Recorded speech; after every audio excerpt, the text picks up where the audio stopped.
على بركة الله.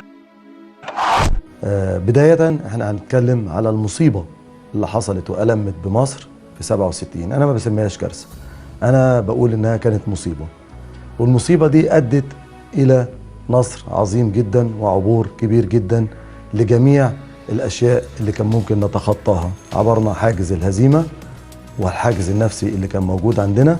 هم كانوا عصابات صهيونية وإحنا كنا 5 دول عربية ب5 جيوش.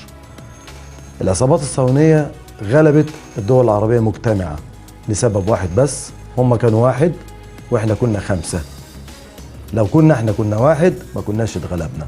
ب200 طيارة جات لهم ميراج من فرنسا، وحولوا بيها من جبهة إلى أخرى وهزمونا في 6 أيام، ووصلوا لغاية قناة السويس واحتلوا الجولان. احنا تمكنا بفضل الله في سنوات الاستنزاف، 500 يوم استنزاف، ان احنا نستكمل بناء قواتنا المسلحة، وان احنا نستجمع شجاعتنا وقوتنا وكل عزيمتنا وولائنا وانتمائنا، وقدرنا ان احنا نغلب منتخب العالم اليهود جايين من انجلترا وامريكا والمانيا وبولندا وتشيكوسلوفاكيا.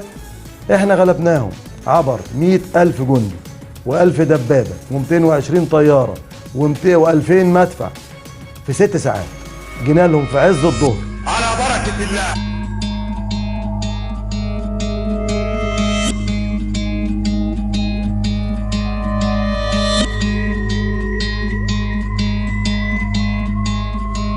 جالهم الساعة 2 الظهرية، ضربهم العلقة التمام، واتقطعت ايدين اسرائيل واتمزقت، لان كان لازم يفهموا ان سماءنا محرقة ومياهنا مغرقة، وهذه ارضي انا، وابي ضحى هنا، وابي قال لنا مزقوا اعداءنا.